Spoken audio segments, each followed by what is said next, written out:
What is up, motherfuckers? It looks like imperialism is back on the table for the United States. I'm here with my brother Matt. Say hi, Matt. Hello, hello. And we got some good shit for you today, folks. We're going to cover Trump's completely unhinged press conference, the one where he said that using military and economic coercion is not off the table when it comes to capturing Greenland and Panama, baby. So, unfortunately, the United States is going to become the new fucking Roman Empire, and a lot of American blood is going to be spilt in the process. What do you think about that? I mean, listen, I don't think that this should be a surprise to anybody. No, it shouldn't be. The guy's a warmonger. This is The Empire Strikes Back. And, you know, when I was watching it, first of all, it was painful to get through. I had to exit out a few times and come back to it. It took me a few days.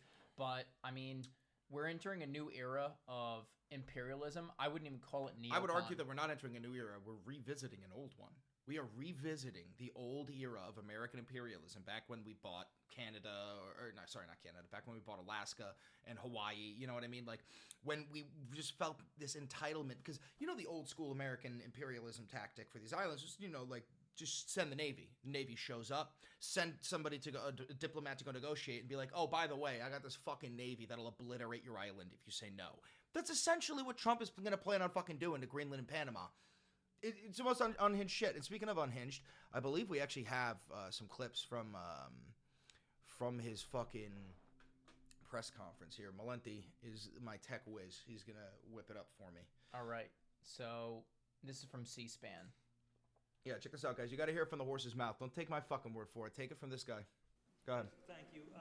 Wanted to touch on the world on fire that you mentioned, but let's start, if we could, with your references to Greenland and the Panama Canal, so forth. It's important to pay attention to the question this guy's about to ask. It's really important to pay attention here. Ready? Can you assure the world that as you try to get control of these areas, you are not going to use military or economic coercion? No. And can you tell us a little bit about what your plan is? I need you to hear that for a second, guys. Are you going to negotiate a new treaty? Are you going to ask the Canadians Go back. to Rewind that shit. They need to hear that about twice. what your plan is in these areas? You are not going to use military or economic coercion? No. And can You guys, you just heard it right there. No. He was asked straightforward. Will you not use military or economic coercion to take these lands?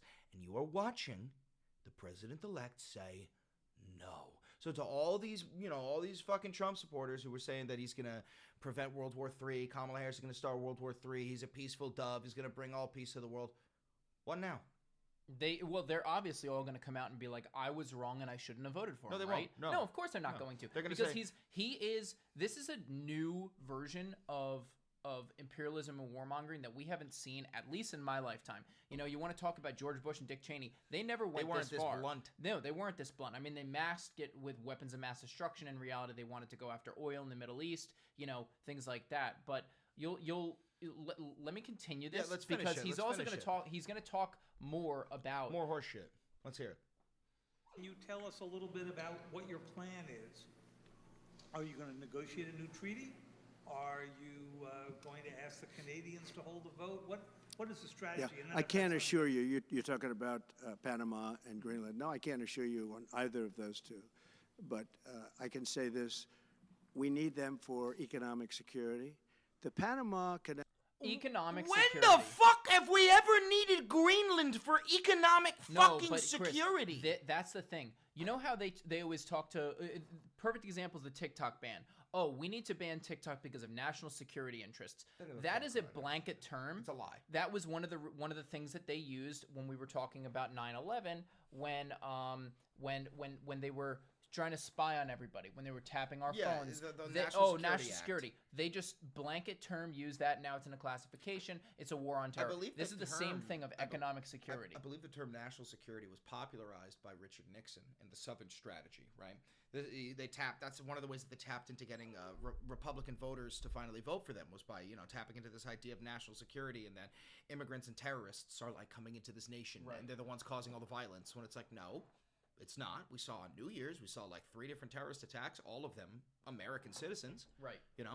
So as far as we know right now, and that's the other thing, is a lot of those attacks from January 1 this year, we don't know enough about them. It's not entirely done, and we're never gonna really know all the details. Well, we know that we know that the guy in the Cybertruck was American. We know that the guy in New Orleans was American, like the one in the truck. Yeah. And then we know that the guy with all the bombs, that the FBI sees is American. Here, I'm gonna pull this back up real quick. Yeah, no, pull it back up. Let's fit it. Let me hear what the rest of this fucking clown has to say. Now was built for our military.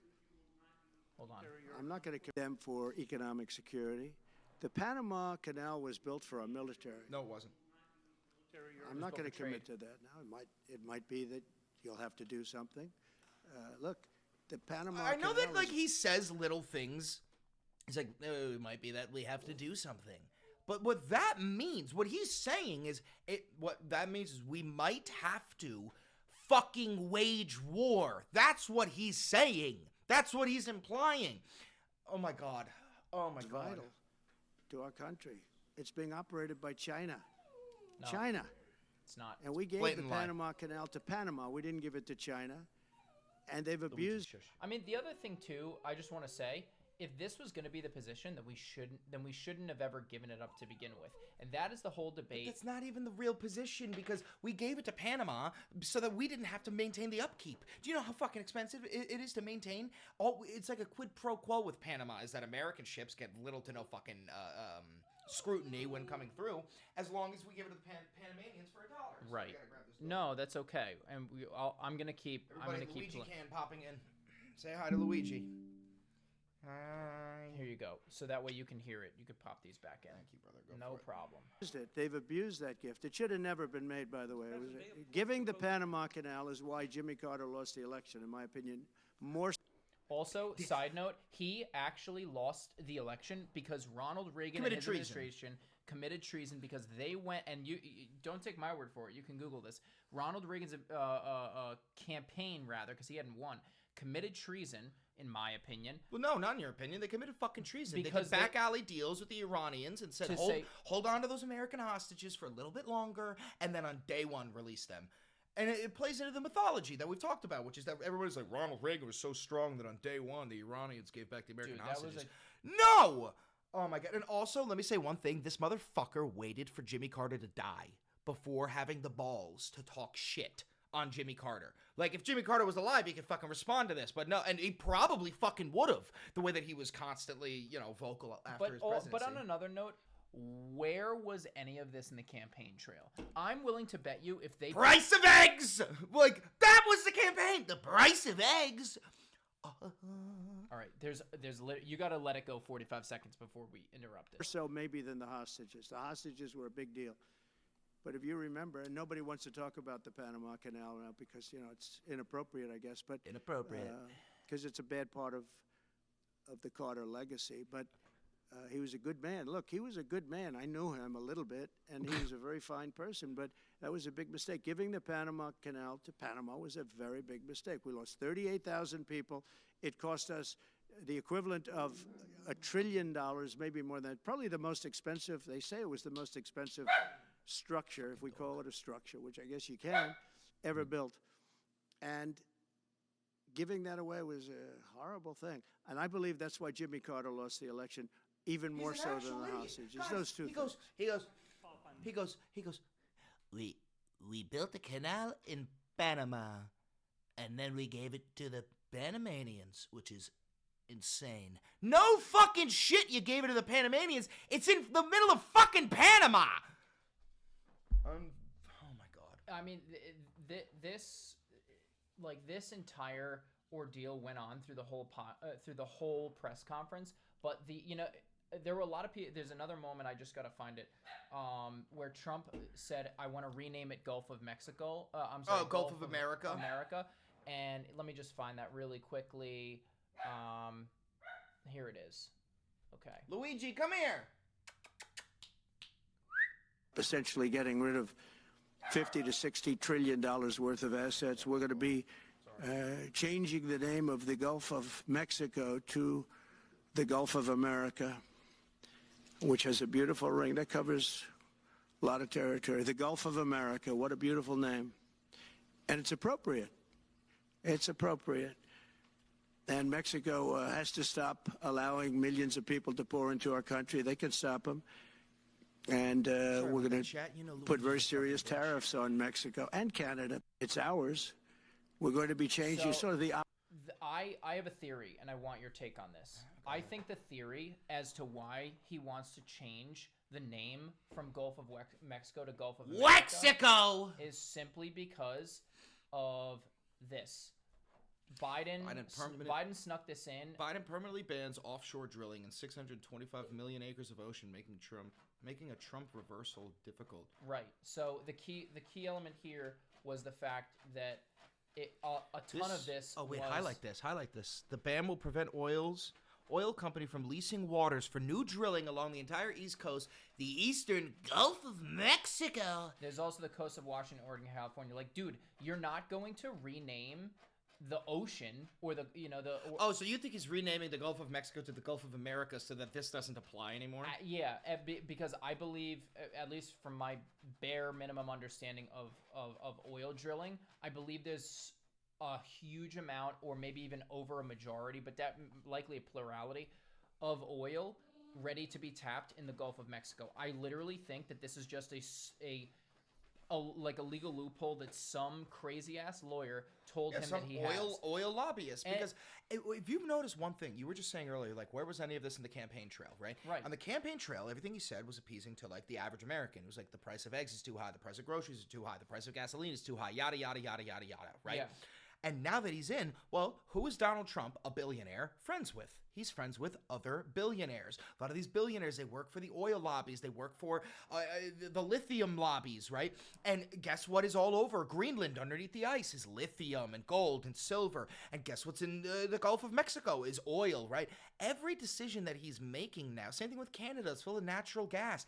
Everything he's doing now is about the profit margins of these bureaucrats that we have, of the oligarchy. This is a 2023 map of offshore drill. I've never been to this website offshore, but I think all of these dots are drilling sites, and this is simply the Gulf of Mexico. I mean, you could see, and it said specifically the eastern Gulf of Mexico. You look at the western Gulf, there ain't really diddly shit. You look at the eastern Gulf, there's a lot. For nothing. Unfortunately, in the year 2025, we're absolutely dependent on oil because the technology for electric vehicles is not there yet. The charging's not there yet. Also, not for nothing, it's like, sorry to all of the people who believe, oh, I'm doing my part in not having emissions come from my car. Do you think that it doesn't take emissions and diesel and all this other stuff to create the car and mine the lithium and the cobalt? No, it's a joke. Not to mention the fact that I don't know if every single Tesla or every single GM car or every single Toyota car is using ethical mining practices. Oh, they're not. There's a reason. Lithium mining? Yeah, and no, that shit is. There's a reason why for example, lab-grown diamonds versus mined diamonds. Part of the attraction of lab-grown diamonds is the fact that they are actually more ethical than that of a blood diamond, as they were called it. That famous movie, Blood Diamond, right? It's the same thing with lithium and cobalt. You don't know the conditions of these mines unless they're going to go and show you. Because of that does take emissions. And we've also seen the conditions of these mines that are atrocious. But I digress. Like, I really think that Gulf of Mexico thing is solely solely in order to pursue like overturn the law. Yeah. But in that. Oh, what he's talking about Greenland? He also talked about Greenland again, which he didn't really touch on. I don't have the clip of him talking about that. Well, one thing that they're doing. What I wanted to bring this up is something that maybe you guys saw this online, but Don Jr. posted this weird propaganda clip. We're gonna play it for you, and just this is in Greenland. He's FaceTiming him. And I said he can go up there with his two very talented friends and the other group, a lot of other people. So I just want to say that it's a very special place. It needs security for itself, but it also needs security very much for the world. The location really, you see the people and the ships sailing around, and they're not the right ships, and they're not the ships you want to know about. So we need security, and our country needs it, and the whole world needs it. What's important about this clip is that those people, this is in Greenland. This is at I think it's like a bar house or something like that. Those people you're seeing with the MAGA hats on, those are homeless people. Those are people who are disenfranchised, the lower end of the social economic ladder. And the Trump administration found these people on the streets and offered them free lunch as long as they came into this fucking place, put on a MAGA hat, and said, yeah, we Greenlanders support Donald Trump. This is not even good propaganda. This isn't even good. You're telling me you fucking stumbled into a pub in Greenland and fucking everyone in there was wearing a MAGA hat? What the fuck are you talking about? What the fuck are you talking about? This is not even... I feel like Democrats make better propaganda. Yeah. Hold on. Let me let this load real quick. Yeah, it was a Danish media organization covered that those people were... This is the independent.com, but they allegedly, it said... Here, let me zoom in real quick. Donald Trump Jr.'s team gave unhoused and socially disadvantaged people MAGA hats and offered them a free meal during his recent trip. Trump's oldest son visited Greenland, as his father expressed. Danish public reports that many of the Trump supporters pictured in the dining with the president-elect's son were unhoused and socially disadvantaged. So it seems to me, like from this reporting, that it's a bribe.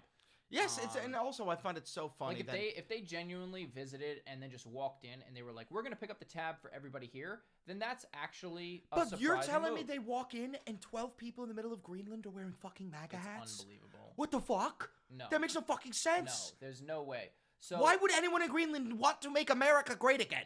Yeah, and I mean, this is all tying to the Trump tariffs that we talked about the last time. The fact, he's trying to leverage them. I mean, if you go read his book, The Art of the Deal, I don't agree the fart with of the steel. Am I right? But like he's trying to leverage them through PR and it's almost like shit posting. It's like what Elon does with meme posting. Now one of the propositions that they have is an economic partnership with Canada. We already have an economic partnership with Canada. We already work together. Yeah, but he used the term economic security, right? Here we go. Oh, I got it. Mr. President, if we were to work under the assumption that you're serious about making Canada 51st state of the United States, the leader of the Conservative Party in Canada said, under no circumstance will it ever be the 51st state. Maybe he won't win, but maybe he will. I don't point, you had suggested... Listen, I don't care what he says. But Sir Lopez, you were considering military force to acquire Panama and Greenland. Are you also considering military force to annex and acquire Canada? No. Economic force. Because Canada and the United States, that would really be something. You get rid of that artificially drawn line, and you take a look at what that looks like, and it would also be much better for national security. Don't forget, we basically protect Canada. False. But here's the problem with Canada. Actually, kind of true. They don't have anywhere near the military power that we have. That's don't protect incorrect. them. No, that is absolutely incorrect. No, Canada has an extremely strong military. They've not nearly anything. They have even in never the lost a war comparison. in their history, and we have lost 6. They have never lost a war in their fucking history, Matt. Chris, Canada protects Canada. The Canada and the United States have arguably the closest and most comprehensive defensive relationship of any two countries in the world. Mm-hmm. Okay? 1 second. Oh. Are there U.S. military bases? While there are no American bases in Canada, 156 active duty members in the U.S. are not deployed in the country. Gives a shit about 156 fucking guys. Size of Canadian military. 63,000 regular force members and 22,000 reserve. That's abysmal. Size of the USA military is 2.86 million. So I won that argument. No, but that's Matt, bullshit. militaries are not won by who has more men. It's also by who has more Wars, bombs. They don't have as many bombs. It's who has more vehicles, who has a bigger navy, Air Force training. Yes, and if we declared war on Canada, the entirety of NATO would side with them. We're not going to declare war on Canada. That's well, not that the is issue. now an actual prospect. No, the prospect is the fact that because, like, not for nothing, there's a term called the client state, and if the majority of Canada's economy, from shipping housing materials, lumber, their syrup industry, all these other elements of their economy is based on exports to the United States, and if we're the largest client, we should be getting the best deal. Then if we're also providing them military protection, so we essentially have to pay for your military, then we also have to pay for whatever fees we need in terms of buying the goods from you. That's fine. But if we're the biggest client, look at Europe. They have the euro. Maybe we should have something like the euro here in America They with use Canada. the U.S. dollar. No, they don't. Yes, they do. No, they don't. In They Canada, literally have their own I currency. know they have their own currency, but they also use the U.S. dollar. It's Sure, wildly but- common up But there. when you look at the conversion rate, they're having an actual What's the economic conversion crisis rate? It can't be that bad. They're literally losing 44%. That's still not 44%. that That's bad. fucking huge. That is so You fucking think that's huge. bad? Look up the fucking U.S. dollar to a goddamn Dominican peso. You think that's fucking bad? No, because- no. Compare it. If you think that's bad, then what the fuck is this? That's not that, Chris. That's literally what the not fuck point. is this? Why are you comparing the Dominican Republic to Canada? No, Th- I'm this is saying all that about if you economics. think that's a bad ratio, No, you are look, incorrect. All you have to do is go to the euro. And when you go to the euro, it's literally almost mirrored. And Fair. that's the difference. Is if their currency is worth about half. So what maybe is your two- point? My point is it's literally in their economic interests to have an economic union with us somehow. I'm not saying that they should be acquired. What I am good, saying 'cause is I was gonna say, if no, you're advocating for them to become no, the I'm not 51st saying state- acquired, but you can have an economic union and partnership. What do you think NAFTA was, the North American Free Trade Agreement, with all that Bill Clinton negotiated? I'm saying this deal, if we're the client and we're paying the money and we're also providing you the protection, then yeah, we get a little more negotiating power. And I genuinely don't believe that we should just, oh, this is the way it's been done before. Like, there's areas where I disagree with the bill, I disagree with the policy, but the principle I actually kind of understand. And this So is what principle do you understand here? the principle I understand. Bullying around Canada it's because we not- pay their I don't lunch think money? it's bullying. Okay, let me rephrase that. The way that Trump's doing it is bullying. I still believe that this deal should be renegotiated if we're providing all these services.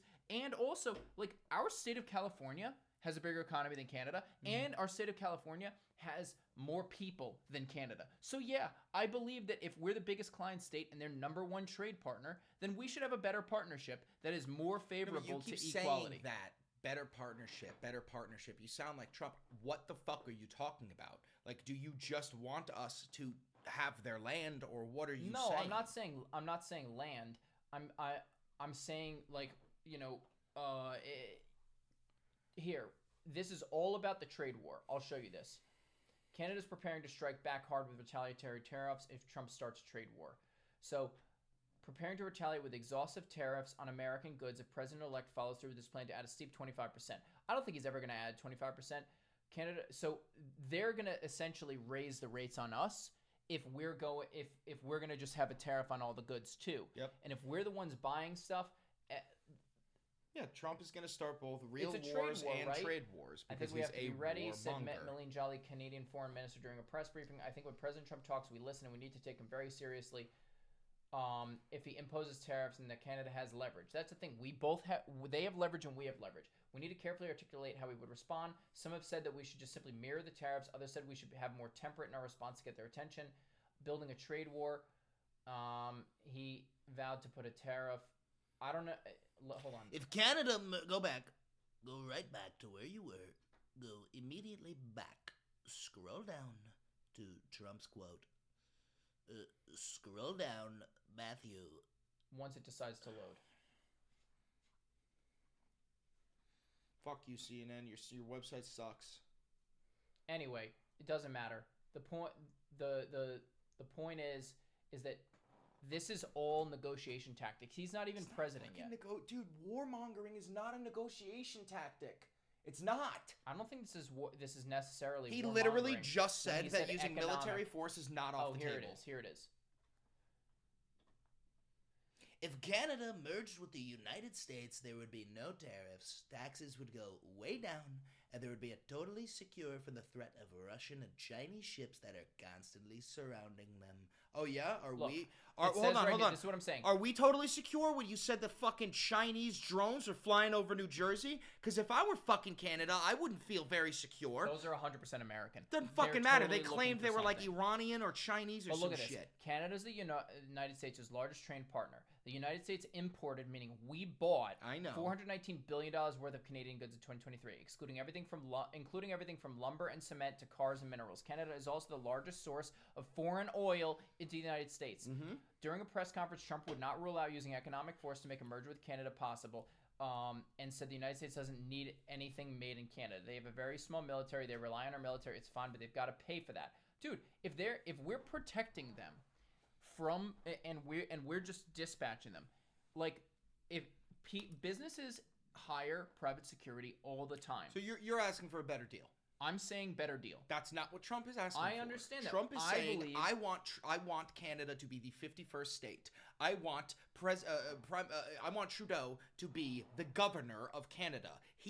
That's a hilarious level of trolling. That's not trolling. It is a hilarious level of trolling. The fact that you have steeped far enough to call it trolling means we truly are fucked. You are an educated person. No, I'm saying because I believe. You are an educated person. You are on the left of the aisle. I am. And you hear that and go, "Oh, guys, he's just trolling." That is the highest elected position on planet Earth. I understand. And he is using war as a joke. But no, he's not saying. He's saying a trade war. He's not saying boots on the ground war. Well, that's where I completely disagree with you, because when it comes to Panama and Greenland, he's willing to use boots on the ground, right? Did he not just say that? He said he was willing to use military force. Exactly. But when it came to Canada, he did say economic force. Yes. Now, this is the problem. Why would you trust somebody who is saying that they're willing to use military force on two people that we have historically been working with? Greenland and Panama, and especially Mexico, one of our oldest allies, southern border. Mexico Yes. does not work with us. Mexico literally... Incorrect. Incorrect. No. Mexico works with us hand in hand. They have for the past 65 years on dismantling the cartel. We use our operators with the Mexican Special Forces. You are blatantly incorrect. The Mexicans served with us in World War II. You are wrong. Mexico and the United States have a very strong relationship. That is not correct, Matt. Okay. I want to show you here. Let me show you what I read I saw the other day. I started to skim it, but I actually kind of wanted to hold it. I'm going to pause this ad. I mean, fuck, dude. The Mexicans just sent a whole bunch of firefighters to help with the California wildfire. Right. And that's Mexico and America have a strong relationship. These relationships are of the utmost importance. And Donald Trump is willing to wage war with them. So if I was Canada, I wouldn't feel safe. He said, Trump has previously said it's now time for America to wage war on the cartels. A U.S. military operation in Mexico to combat cartel activity would be highly controversial. See, that's the thing, right? Is like, we should never, ever be able to go rogue without them. But this is all also part of the trade deal, because there's a lot of things manufactured, especially cars, in Mexico. Yeah. If this is the trade deal, he may say, all right, I'm going to lower the tariffs if you help me get rid of the cartels because they're a risk to XYZ.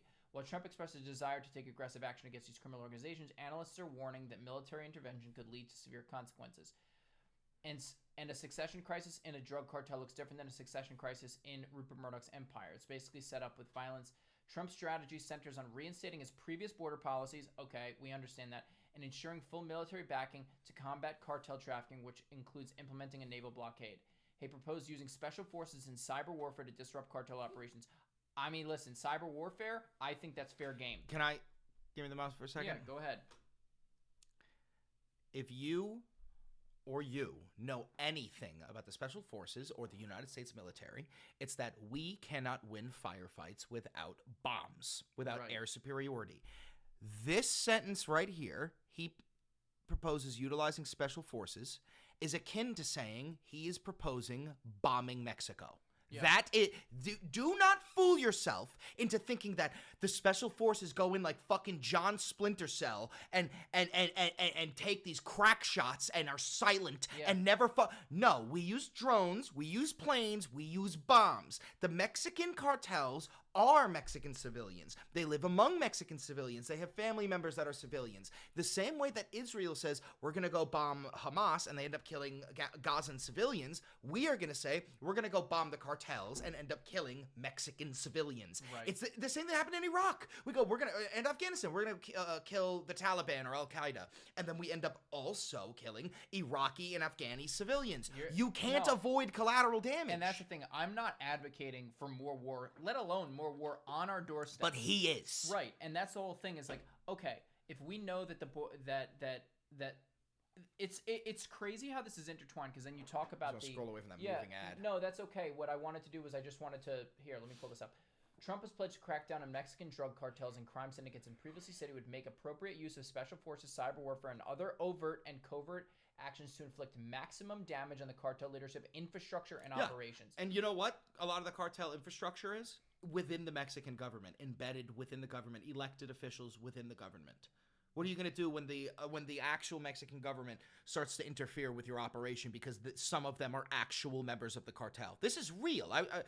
Guys, if you know me, if you know me on TikTok, I was interviewing Danielle Munoz, one of the members of the right in the Republican Party in Mexico, talking about how there's an unruly amount of cartel members embedded within the Mexican government.